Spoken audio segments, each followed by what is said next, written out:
Hey guys, this is the long-haired little guy. This is actually my second time shooting this because I didn't realize the effects of when I moved my phone from like the upright to the landscape.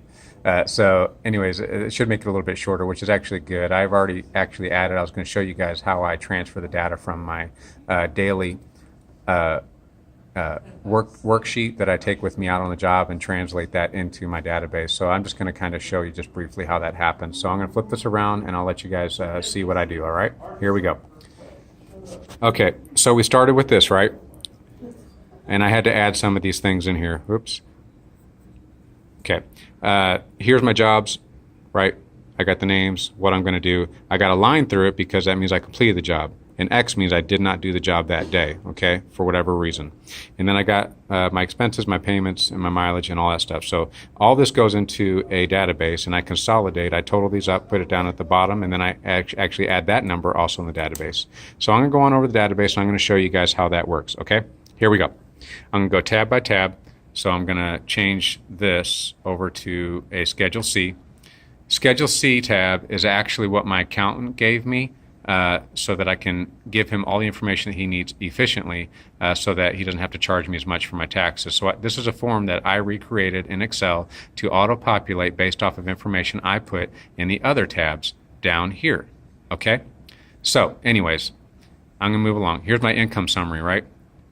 It's broken down. I got different categories from like total expenses, to a percentage, to total received, mileage deduction. It's all auto-formatted to give me the information that I want to get. Now we can get into details, but I want to keep this as short as possible. Here's the most pertinent stuff.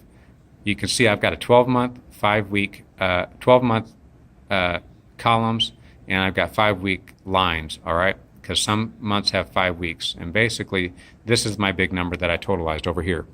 So if we look, February, the first week of February, 479 and 488. Okay, I'm sorry, last week of February. So there's my 488. See, I consolidated that. All right. And then I got expenses as well, which is not in there. Oh, my expenses. Here we go. There's my expenses. I forgot to add that one in, so we're actually going to go over here and we're going to add this in. I think I put it in the 4th week down here, so here we go. 479, 4.79. There we go. See, look, I got to show you guys anyway. So I totalized it. It was my last week of February, 479. And there we go. And my total expenses for that month is 82. So it totals it up down at the bottom for the whole week. So I can kind of track things. And I got my monthly income. I got my monthly expenses. It's 12 months over each week. These are the big numbers, okay? These are the numbers that I analyze trends with, and I can adjust different things in my business off of this. I got my net income. I got my tithe, because my wife wants to know what the tithe is off the business. So I got tired of calculating that when she asked for it. So it automatically calculates it down here.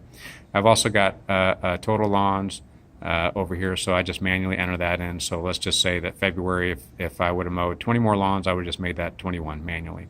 Okay, so the second, here you go. There's my mileage. My mileage, what I do is I just take it over here. If there's a mileage in here, here's one.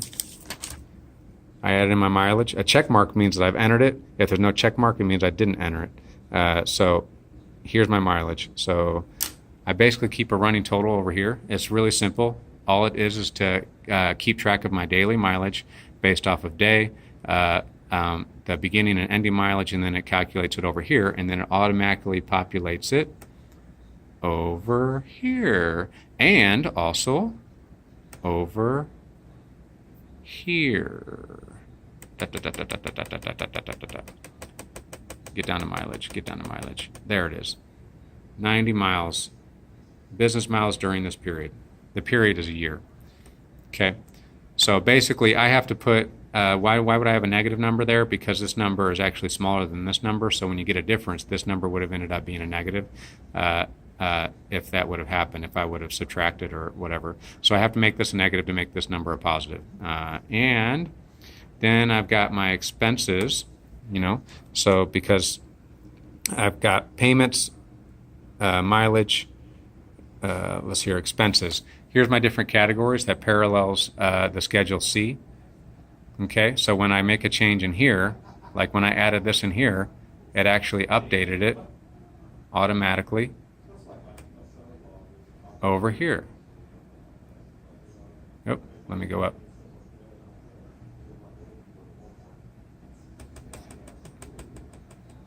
I think it was small tools, right? Where's my small tools at? Small tools, there it is, 195.20. So it automatically populated there. Okay, now for payments, what I do, I actually have a different thing for that. I don't go to income reporting, I go to accounts receivable. Okay, and then when that pops up, I've got all my customers down here. Okay, and this is basically just a ledger that I used in Microsoft. So here's like, I've been doing a lot of painting. Well, they haven't paid me yet, but they're going to owe me $600. So I got the data service, I got what I did, any notes that I have, that. So when they pay me, so I got a balance of 600, and when they pay me, like, see when I put in here 6,600, it'll actually go to zero, but they haven't paid me yet. So this is actually where I take my jobs when they owe me something, because I already know how much it costs, and I just go to their tab and I enter in that job and how much it is, and then wait for payment. Now, when I take a payment, okay, like let's see here, there's a payment. See, I'll go to their tab, I'll enter in the number just like I showed you over here, and then when I enter it in, I put a check mark, okay?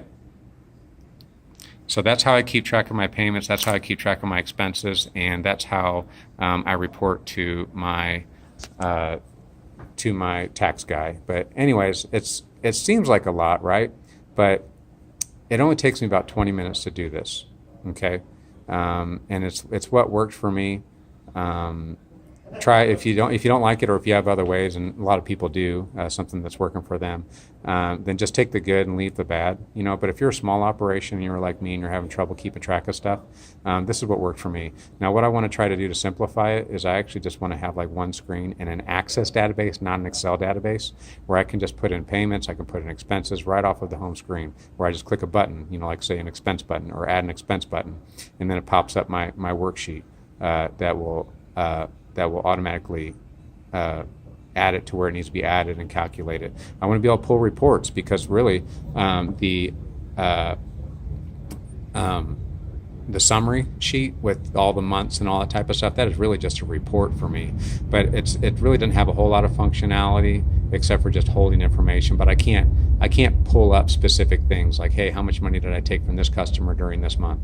Now, I understand that, you know, things like yard books, you know, that type of stuff work. But the problem with yard books for me is it has too much stuff, right? So where I have to go through a lot of stuff that, you know, that I don't really need or don't really want to do to get the information, the proper output on the report that I need. And then also it's just, I just didn't do it, so I won't do it. So I'm going to do it this way, and hopefully I can actually streamline my Excel database to where it's easier to use even that. But this really doesn't take that long. You know, I maintained last year about 27 lawns per week, and it took me about 20 minutes to add in expenses, payments, mileage, and jobs. So I mean, it's pretty simple. It's pretty simple in that way. So I know that this video probably wasn't all that clear, but take the good, leave the bad. And the other thing I want to talk about, shifting gears. So I hope that helps, by the way. But shifting gears, I got a call from a buddy that I mentor, and he was wanting to know about control. How do we balance control with being proactive in our business, or even in life for that matter? And what I told him is that the theory that I operate off of, which is coming from the faith that I have in God, is that control is an illusion. We think we have control, but we really don't have control so much as we have influence. Like, we can influence people to do things that we want them to do, but nobody likes to be controlled. And in the end, if they sense that they're being controlled, they're not going to be controlled. So if we do have any control, we have control over ourselves, but we have very little control, if any, I would argue, over anything else. Here's a quick story. The other day, me and my wife were actually watching our kids play out in the background, or on the playground in our backyard. And we got pea gravel, but on the edge we got this wooden edging, and they were jumping off of this, like, you know, little like Rubbermaid, you know, picnic bench. Well, there's a short side that doesn't have anything on it, and there's a long side that has a bench connected to it. Well, the short side, he was jumping off, and I thought he was going to trip and fall and hit his head maybe on the edge because it was so close. So we made him jump off the long side anyway. Well, he hadn't gotten hurt up to that point, but we thought he would. So we wanted to try to control that situation so that he wouldn't get hurt. Well, when you know it, the first time he jumps off, his feet hit that bench part that wouldn't have been on the short side. He slips backwards, smacks his head on the bench itself, and he gets hurt. So in that way, we thought we had control, but we really didn't. And it was actually our decision that got him hurt. So I think that translates a lot into our life, in our business. We try to control things. We try to control our customers. We try to make them do things or want things that, that we think that they should want, or pay what we think that they should pay. I don't know. It's just we try to control all kinds of things, right? We try to control the end of the year earnings, how much we spend, and I'm not saying that we don't have influence over those things, but I would debate whether or not we really have control. And it's when we feel like we lose control that we stress out the most in life, in anything, in our family. When we feel like our kids aren't behaving, we can't make them or control them to do what we want them to do, then we get very aggravated with them.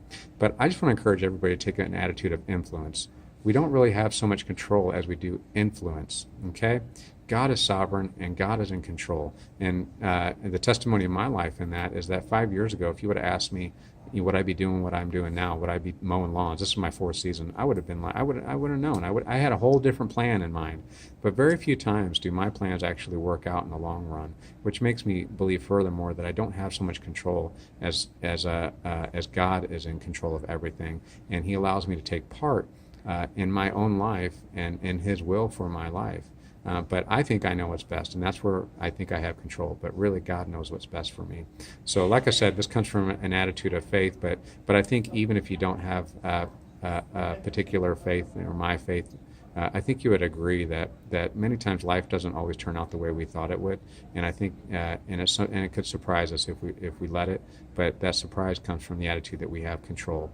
But so I want to encourage you in your business, in your family, to take a stance of influence rather than control. And I think you'll find success in your business. I think you'll find success in your family. I think you'll make more money because your customers will like you more.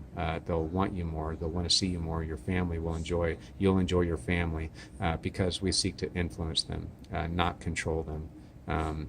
Control it can be a negative thing, and I think that's reserved for one person. And that's kind of just my stance on it. So if you're stressing about it because things aren't going the way you think they should be going, I encourage you to take that stance of influence and not control, because it's that attitude of control that is producing your frustration. So anyways, guys, if you like this video, if you got any suggestions for me, let me know. Comment, subscribe, share my channel with your friends, because I'm enjoying making these videos and I appreciate you watching it. So we'll talk to you later.